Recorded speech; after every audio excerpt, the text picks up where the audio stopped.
Social media पर जैन समाज के सबसे लोकप्रिय जैन न्यूज चैनल महालक्ष्मी की ओर से चतुर्दशी का पावन दिन कहते हैं आज चांद भी पूर्णिमा की तरह चमकना शुरू हो जाएगा। और ख़ास बात है कल के दिन के लिए भी, कल हमारे दो महान संतों का, संत शिरोमणि आचार्य श्री विद्यासागर जी महामुनि राज गुरुवर और घरनी हारिका शिरोमणि ज्ञानवती माता जी का कल इस दोनों का अवतरण दिवस भी है। आज तैयारी हो गई है, अयोध्या में शुरू हो गई है और पूरे देश में भी हो रही है आज आचार्य श्री कमल के। पर सादर जयंत करते हैं आज की शुरुआत। कहते हैं बाहर वाले कुछ नहीं कर पाते, अफसोस तो होता है अपने ही जब गिला दे जाते हैं, धोखा दे जाते हैं, गजब की बात कर जाते हैं। आज वही देख रहे हैं आप, यह तीर्थंकर प्रतिमा। जी हाँ, तीर्थंकर कहा जा रहा है। आगे कहते हैं कथित तीर्थंकर प्रतिमा। आप भी कहेंगे भगवान का कथित क्यों लगा दिया है?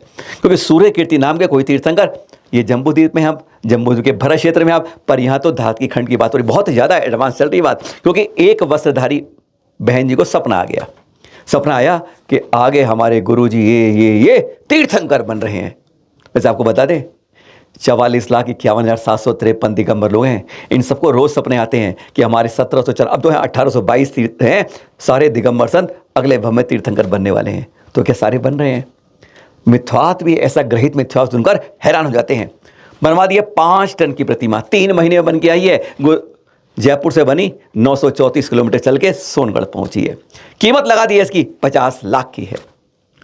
वियतनाम का पत्थर लगा है, बहुत कुछ है। और बता दिया गया है यह सूर्य कीर्ति तीर्थंकर। हैरानगी हो जाती है जब इस तरह की बातों में पहुंच जाते हैं। आगम विरुद्धवाद, कहीं आगम में उल्लेख पूरे विद्वान इसके विरोध में वो बात करेंगे। हैरानगी हो जाती है, अपनी पहचान में ही दिगंबर हो गए, दिगंबरत के आगम को विरोध कर देते हैं। जब अपने ही ऐसा करने लगेंगे तो बाहर की बिसात क्या? आज पूरे समाज के अंदर हमें सिर्फ एक साधु आचार्य श्री सुनील सागर जी ने, हाँ जरूर उन्होंने बोला, किसी ने आज भी जब आगम के विरुद्ध बात होती है तो हमें जरूर हर को आ करना चाहिए। विद्वान कर रहे हैं लेकिन हमें साधु से भी अनुरोध करना चाहिए। अरे आज सिखों की पहचान पगड़ी से हो जाती है, मुसलमानों की पहचान हो जाती है, हिंदुओं की हो जाती है, ईसाइयों की हो जाती है, सब, अरे श्वेतांबर समाज की हो जाती है, उन मूर्ति पूजक की हो जाती है, सबकी हो जाती है। लेकिन एक दिगंबरों की पहचान केवल दिगंबर संत से होती है, वीतरागता से होती है। और आचार्य सुनील सागर ने इस बार संक्षेप में इशारे कर ही दिए, सुनिए जरा। दिगंबर मुनियों के कारण से ही तो दिगंबर जैन समाज कहलाता है। भाई सिखों की पहचान है बढ़िया पगड़ी, कुछ लोगों की पहचान है साफा, कुछ लोगों की पहचान है टोपी, कुछ लोगों की पहचान है गोल टोपी, किसी ने गले में प्रास लटका रखा है, किसी ने गले में कोई और चिन्ह पहन रखा है, और उनकी तो सबकी पहचान है। अच्छा, जैनों में भी कोई मुंह पत्ती लगा रहे हैं, कोई लाठी ले रहे हैं, उनकी भी समझ लो एक तरह से पहचान होता है। दिगंबर जैन कहलाने वाले श्रावकों की क्या पहचान है? दिगंबर जैन समाज की एकमात्र पहचान है कि इनके जो तपस्वी गुरु होते हैं वो दिगंबर होते हैं, इसलिए उनको मानने वाले जैन श्रावक दिगंबर जैन कहलाते हैं। और कोई उसकी आड़ में मनमानी करने लग जाए कि मुनियों का तो अपमान करने लग जाए और वस्त्रधारी को तीर्थंकर कहने लग जाए, मूर्तियां बनाने लग जाए, भाई ऐसा अपलाप, ऐसा उपद्रव काहे के लिए? कौन से शास्त्र से सिद्ध हो रहा है, कौन से सिद्धांत से सिद्ध हो रहा है? स्वच्छंद हो गए, कंट्रोल नहीं रहा किसी का किसी पर। लेकिन स्वच्छंदता दुर्गति का कारण बनती है। सावधानी बरतें, स्वच्छंद होने के लिए नहीं, स्वतंत्र होने के लिए हमें जिन शासन मिला, मानव पर्याय मिली। आचार्य ने साफ कह दिया कि वस्त्रधारी वीतरागी घर पर बैठकर नहीं हो सकता है और वीतराग बिना मोक्ष नहीं हो सकता है। खरी खरी बात स्पष्ट रूप में आचार्य जी ने क्या कहा, सुने एक बार और। अध्यात्म का सुन सुन के कुछ लोग इतने बट्टर और स्वार्थी हो गए हैं कि वे आत्मा को तो समझ ही नहीं पा रहे हैं और उल्टे अपने भाई भतीजों और कुटुंब परिवार को तक भूल गए।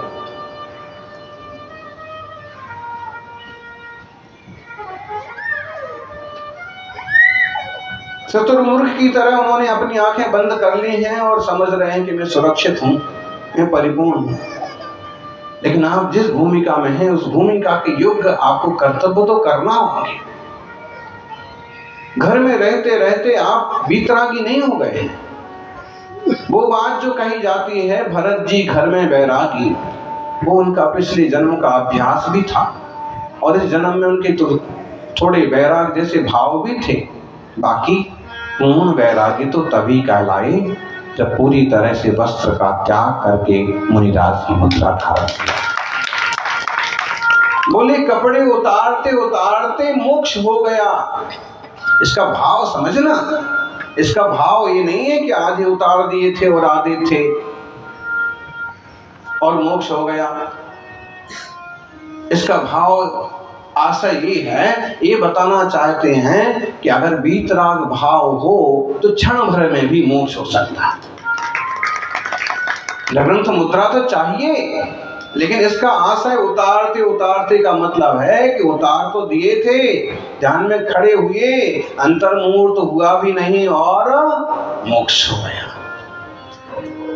त्वरितता बताने के लिए, महत्व बताने के लिए शब्द का प्रयोग किया है। जिनके जीवन में सठ आवश्यक कर्तव्य नहीं है, ये श्रावक कैसे है? जिन्हें मोक्ष मार्गी मुनि राजों पर बहुमान नहीं है, वो किस बात के भेद विज्ञानी हैं? जिन्होंने भेद विज्ञान करके संसार छोड़ा है, सर्व वस्तुएं छोड़ दी, वीतरागता का मार्ग स्वीकार किया है, ऐसे निर्ग्रंथ साधकों के प्रति बहुमान ना आए, उस व्यक्ति को आप सम्यक दृष्टि कहेंगे? भाई देखो, शास्त्र गुरु की आसाधना करने वाला कोई भी व्यक्ति सम्यक दृष्टि नहीं होती।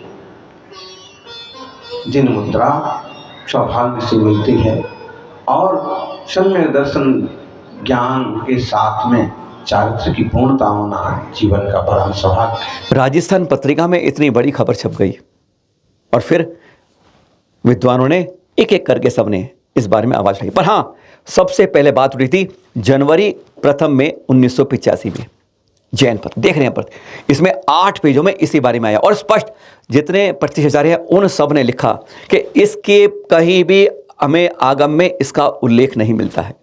यह कल्पित बात है, आगम विरुद्ध बात है, श्रमण परंपरा संस्कृति के विरोध में बात है। कहते हैं पढ़ते तो अपने अपने हैं, जब ज़्यादा पढ़ लेते हैं तो इसी तरह की स्थिति हो जाती है। ऐसी मनोस्थिति क्यों हो जाती है? चिंतन वाली बात है। इस बारे में हमने बात की शास्त्रीय परिषद के अध्यक्ष श्याम जी से, सबने विरोध किया है, उनसे बात करी कि इसके बारे में उनका क्या कहना है। उन्होंने स्पष्ट वायता में इतिहास बताया और वर्तमान बताया। सुनते हैं शास्त्रीय परिषद के अध्यक्ष डॉक्टर श्याम कुमार जैन से। वो बहन जी के समर्थक जो हैं, चंपा बहन समर्थक लोग जी जो हैं, उनको जाति स्मरण से चंपा बहन ने बताया कि मुझे जाति स्मरण, जब वो 1981 में उनका देहावसान हुआ था कांची स्वामी का, तब उन्होंने कहा मुझे ये सूर्य कीर्ति नाम के तीर्थंकर बनेंगे। तो इसने सब लोगों ने उनकी भावी तीर्थंकर की प्रतिमा बनवाने का वो लगाया, प्रतिमा बनवाई। तो उसका विरोध पंडित कैलाश चंद जी, जगन मोहन लाल जी, फूलचंद जी और जब बाबू भाई थे, साथ में हुकुमचंद भारेल वगैरह सब लोगों ने ये आग्रह किया कांची स्वामी उसमें जाकर के सोनगढ़ के उनके जो कमेटी के लोग थे ना, कि ऐसा कार्य नहीं होना चाहिए। ठीक है, जाति स्मरण तो वो कुछ रुका था। अब वो बाद में क्या है कि उनके समर्थक लोग तो हैं ही, अब जो समय निकल गया सब लोग चुप रहे। अब 40 वर्ष करीब हो गए, तो उनने फिर ये उठा के काम 85 तक विरोध चला। फिर इसके बाद में शांति सी हो गई। अब उन्होंने कहा सब शांति है, तो फिर बनवा दी प्रतिमा और स्थापित कर रहे। तो ये तो शास्त्र से विरुद्ध है। इसमें साधुओं को आवाज उठाए, विद्वान तो सब उठा रहे हैं, सभी पक्ष के विद्वान उठा रहे हैं, लेकिन विद्वानों का ये साहस नहीं किसी का टोटल वहाँ पहुंचे, क्या नाम है, सोनगढ़, और विरोध उस कमेटी उनसे करे। पहले तो हमने इन पर मुकदमा दायर किया था सोनगढ़ पर, वहीं भावनगर में। भावनगर में शास्त्री परिषद ने इसके ऊपर बहुत तगड़ा मुकदमा, और शास्त्री परिषद जीती थी। अच्छा, हाँ। अब फिर ये जो हो रही है इसके बारे में कस के विरोध होना चाहिए, साधुओं के द्वारा भी, साधुओं के द्वारा विरोध होना चाहिए। जी हाँ, आज शुरू हो गया है बड़ी मूर्ति रायगंज अयोध्या के अंदर त्रिदिवसीय शरद पूर्णिमा ज्ञानांजलि महोत्सव।